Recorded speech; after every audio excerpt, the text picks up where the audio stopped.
A partir de este momento transmiten LRA1 Radio Nacional Buenos Aires, República Argentina y LS82 TV Canal 7, Argentina Televisora Color, juntamente con todas las emisoras que integran la cadena nacional de radio y televisión. Hará uso de la palabra el señor Ministro de Economía de la Nación, doctor Domingo Cavallo, quien se referirá a la situación fiscal y marcha del plan de convertibilidad. Compatriotas, los primeros días de marzo me dirigí a ustedes por este mismo medio para darles a conocer las cifras fiscales del mes de febrero y las previsiones para marzo y abril. Algunos de ustedes recordarán que hablamos de una meta de recaudación de 1.850 millones de dólares para marzo y de 2.000 millones de dólares mensuales desde abril. También mencioné que nos proponíamos generar un superávit primario antes de atender pagos financieros internos y externos de 300 millones de dólares mensuales, 100 millones de los cuales se originarían en el exceso de recaudación con relación a los gastos y los otros 200 millones mensuales con ingresos por privatizaciones o ventas de activos. Como los pagos financieros internos y externos ascendían a aproximadamente 300 millones de dólares mensuales, esto significaba que el trimestre abril-junio cerraría con equilibrio presupuestario por primera vez en muchos años. Pues bien, hoy puedo decirles con satisfacción que no solo hemos alcanzado, sino que incluso hemos superado ligeramente esas metas. La recaudación total del trimestre ascendió a 6.800 millones de dólares. Ingresaron fondos por privatizaciones por 600 millones de dólares y las erogaciones totales, incluidos los pagos financieros internos y externos, ascendieron a 7.400 millones de dólares, por lo que el trimestre abril-junio terminó con la ejecución del presupuesto en total equilibrio. Nos llevaría bastante tiempo analizar en detalle la composición del gasto, pero es ilustrativo hacer algunas comparaciones sencillas con el mismo trimestre del año anterior y también con el mismo trimestre de 1989. Dentro de los 7.400 millones de dólares de gastos, las erogaciones para pago a los jubilados ascendieron a 2.100 millones, lo que representa un incremento del 30% con respecto a lo que se pagó al conjunto de jubilados el mismo trimestre del año anterior, y un 60% más que lo que se pagó en el trimestre abril-junio de 1989, inmediato anterior al traspaso del poder del presidente Alfonsín al presidente Menem. Las provincias recibieron por coparticipación federal y otras transferencias 2.300 millones de dólares, lo que representa un aumento del 30% con respecto a lo que recibieron en el mismo periodo del año pasado y un 50% más con respecto al periodo abril-junio de 1989. Esto es muy significativo porque son las provincias las que tienen la responsabilidad de atender los gastos sociales típicos, es decir, la educación, la salud, la asistencia social, la seguridad y la justicia. Los pagos al personal de la Administración Nacional, especialmente a los docentes y otros servidores públicos, ascendieron en el trimestre a 1.100 millones de dólares, lo que representa un aumento del 10% con respecto al año pasado y la misma cifra que en el periodo abril-junio de 1989. Como disminuyó el número de empleados públicos, esto significa que las remuneraciones medias mejoraron entre un 20 y un 10%, según cuál sea la base de comparación. En todos los otros rubros de gastos, es decir, en la compra de bienes y servicios no personales, la compra o construcción de bienes de capital, los subsidios y el cubrimiento del déficit de las empresas del Estado, las erogaciones ascendieron a 1.000 millones de dólares, lo que representa un 40% menos que en 1990 y un 50% menos que en 1989.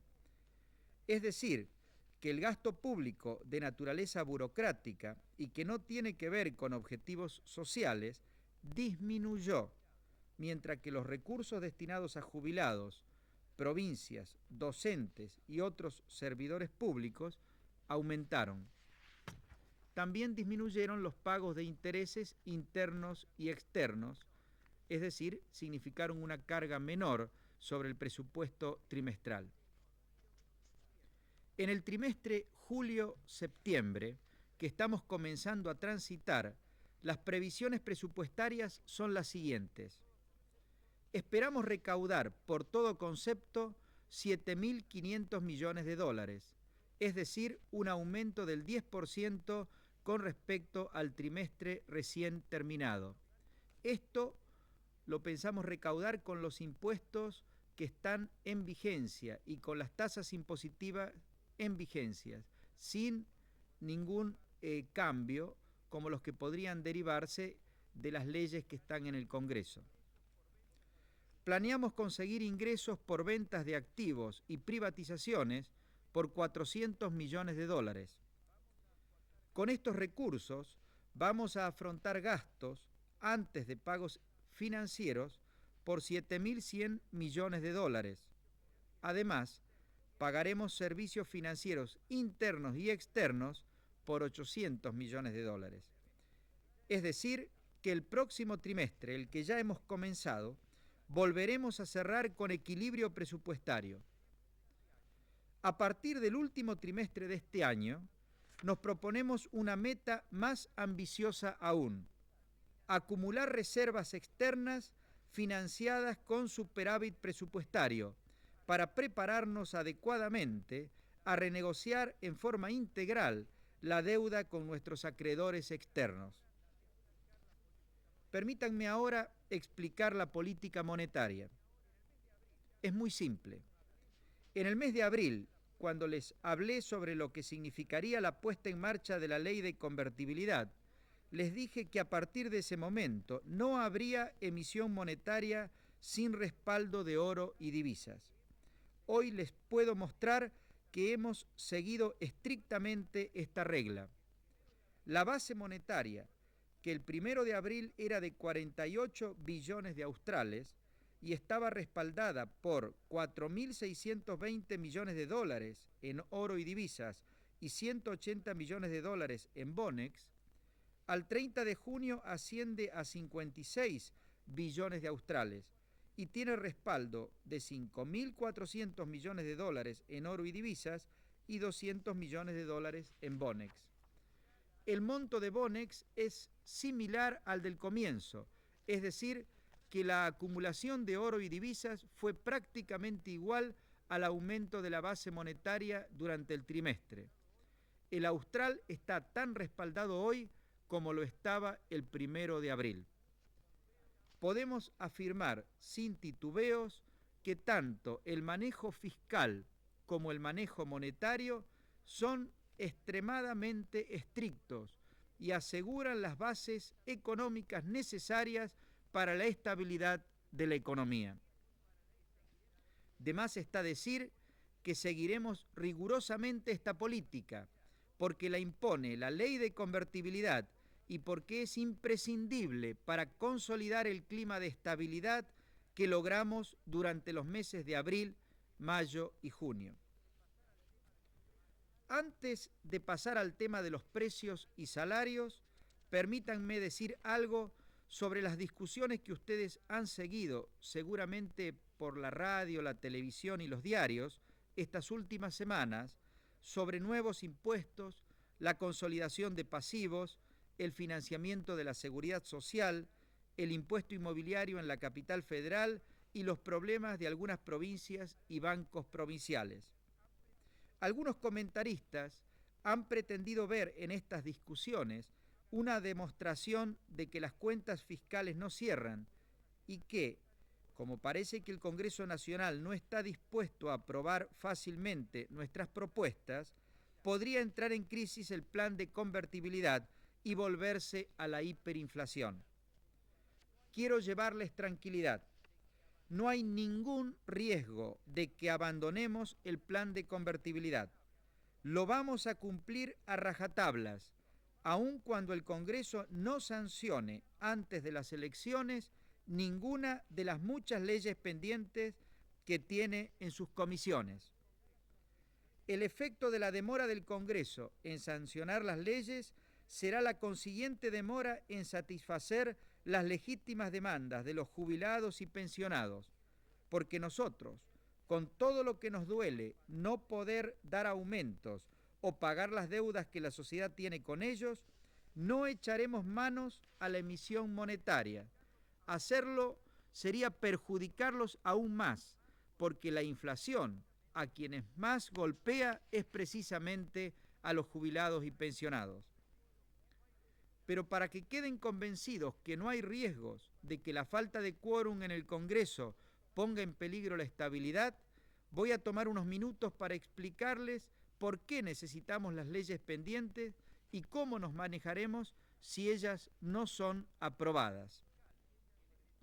Las cuentas fiscales que les detallé hace un momento para el trimestre julio-septiembre no incluyen las erogaciones por aumentos de los haberes jubilatorios, ni los mayores aportes del Tesoro a la Seguridad Social para afrontar el pago del 82% móvil a los docentes o el pago de la deuda acumulado con los jubilados por el incumplimiento de las prestaciones a que dan derecho las leyes previsionales en vigencia. Cuando los legisladores votaron estas leyes, no adoptaron al mismo tiempo las previsiones legales para asegurar los recursos. Por lo tanto, el Poder Ejecutivo no puede atender estas obligaciones a menos que el mismo Congreso apruebe las leyes capaces de generar suficiente recaudación y proveer un marco ordenado para la atención de las obligaciones. Por eso hemos presentado un proyecto integral de reforma impositiva.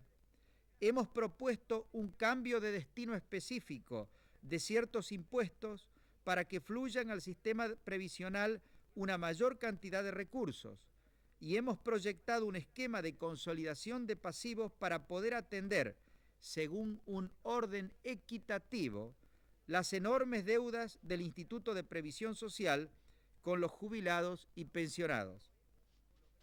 Hasta ahora no hemos logrado que el Congreso trate estas iniciativas. El Poder Ejecutivo, a pesar de su voluntad de cumplir con los jubilados, no podrá hacerlo si estas leyes no salen aprobadas urgentemente.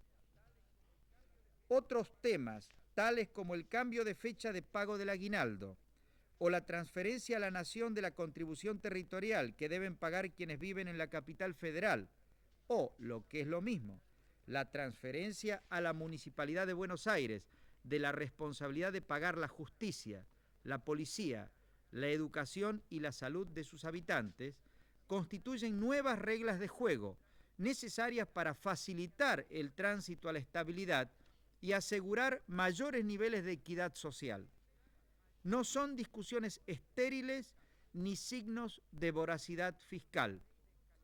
La falta de sanción de la ley de escalonamiento del aguinaldo por falta de quórum en la Cámara de Diputados no destruye al plan económico, pero ha provocado ya un aumento de la tasa de interés y hará un poco más difícil bajar la tasa de inflación en julio.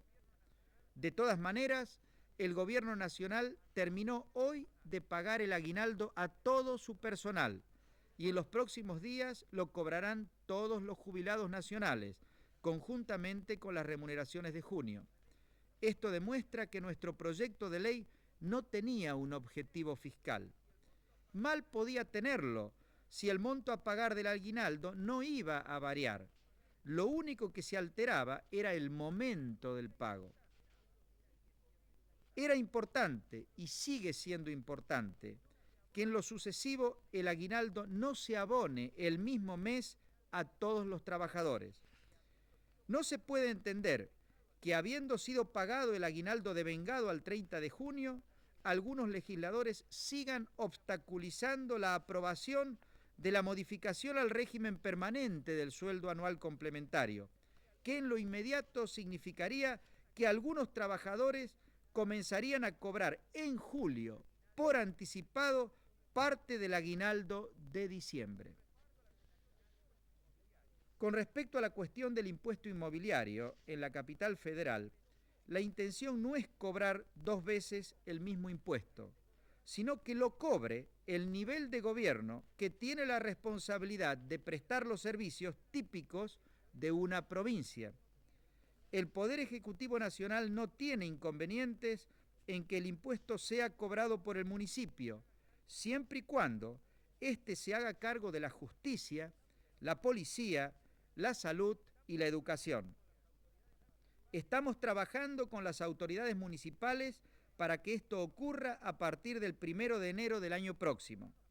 Siendo así, solo nos queda cubrir un desfasaje de costos de estos servicios de aquí hasta diciembre y estamos buscando realizar economías de gastos adicionales para no tener que aplicar un nuevo impuesto por solo 6 meses, por lo que no será necesario que el Congreso trate por ahora el proyecto de nuevo impuesto inmobiliario sobre la capital federal.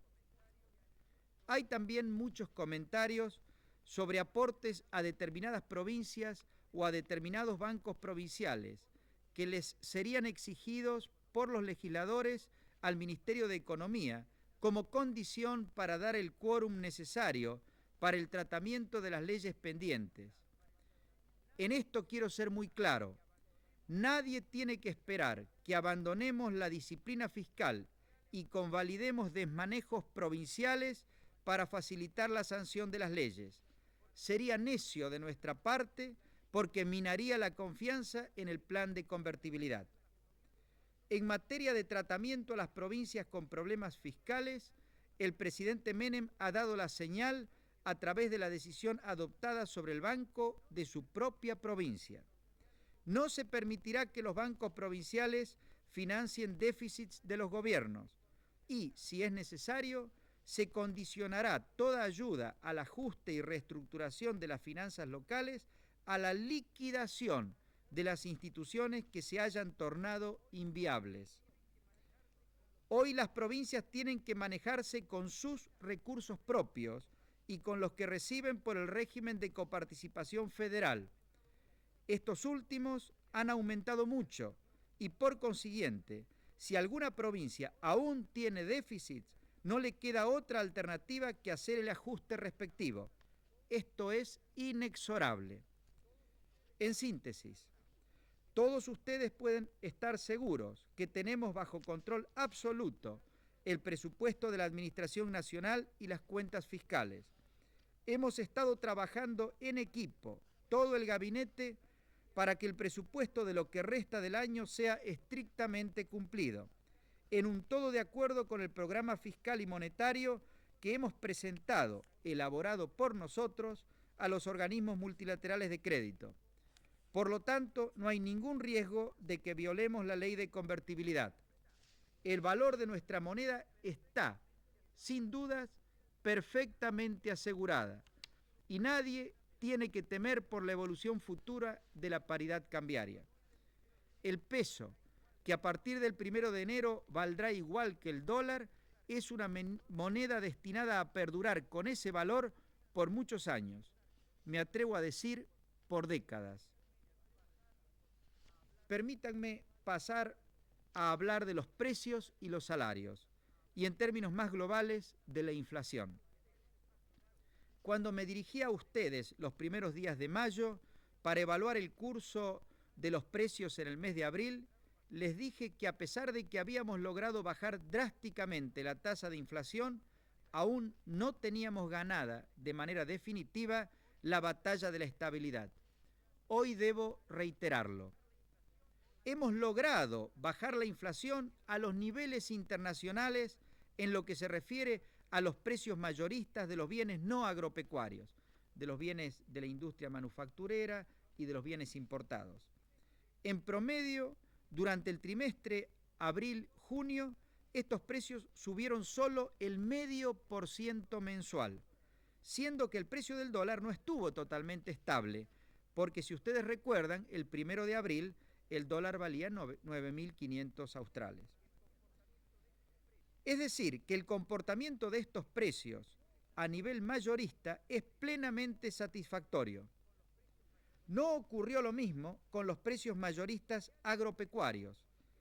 Los cereales y oleaginosas en abril y el ganado en mayo y junio aumentaron significativamente. También aumentaron los pollos, el cerdo, las frutas, las hortalizas y otros alimentos frescos a nivel minorista. Estos aumentos tienen dos causas. Por un lado, se trata del realineamiento de los precios de los productos de exportación agropecuaria con motivo de la eliminación de las retenciones. Esto ocurrió fundamentalmente en abril.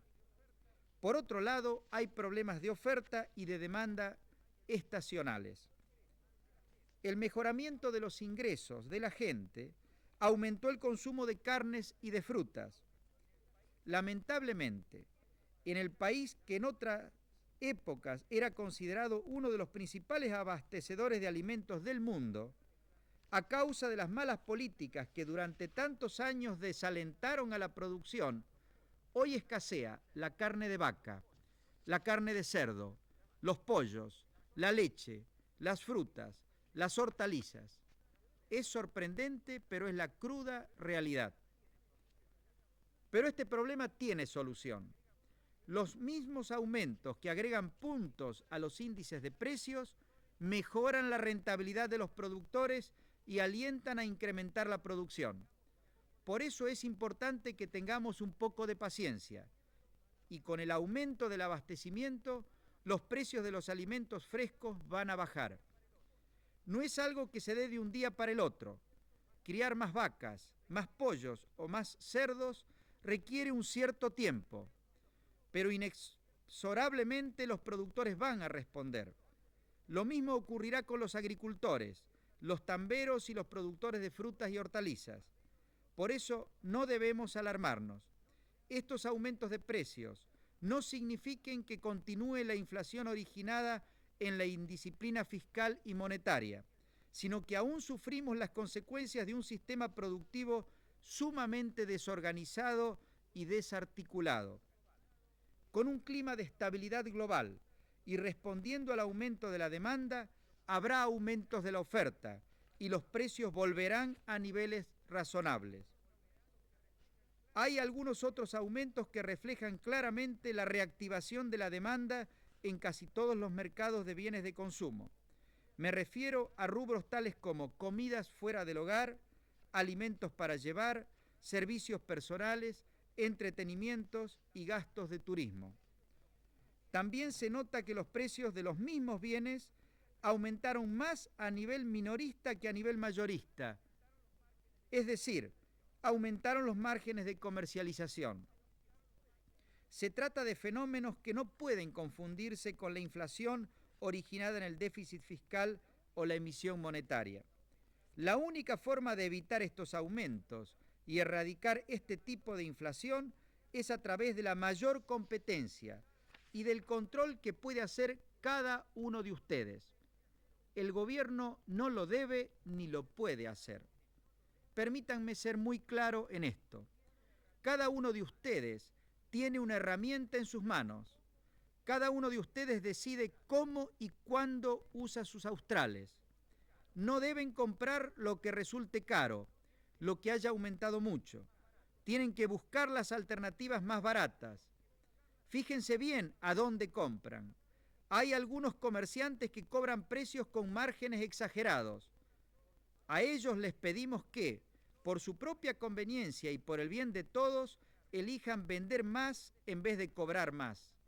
Pero en definitiva, son ustedes, las familias, los consumidores, quienes pueden hacerlos cambiar de actitud. Dejen de comprarles. Esto que les invito a hacer es práctica cotidiana en todos los países estables del mundo. Allí donde hay estabilidad es porque el gobierno hace sus deberes en materia fiscal y monetaria, pero las familias también los hacen. Cuidan su dinero y se fijan muy bien en qué lo gastan. Yo les aseguro que si ustedes y nosotros nos lo proponemos firmemente, esta vez nos transformaremos en un país estable para siempre. Quiero también ser muy franco con cada uno de ustedes, en particular con los trabajadores. El deterioro del ingreso familiar provocado por estos aumentos de precios no se resuelve con aumentos de salarios nominales que no estén acompañados por mejoras en la productividad del sector privado o mayor recaudación en el sector público. Si con el argumento de la indexación se ajustaran los salarios nominales como ocurría antes de que lo prohibiera la ley de convertibilidad, los primeros perjudicados terminarían siendo los propios trabajadores y los jubilados, por una razón muy sencilla.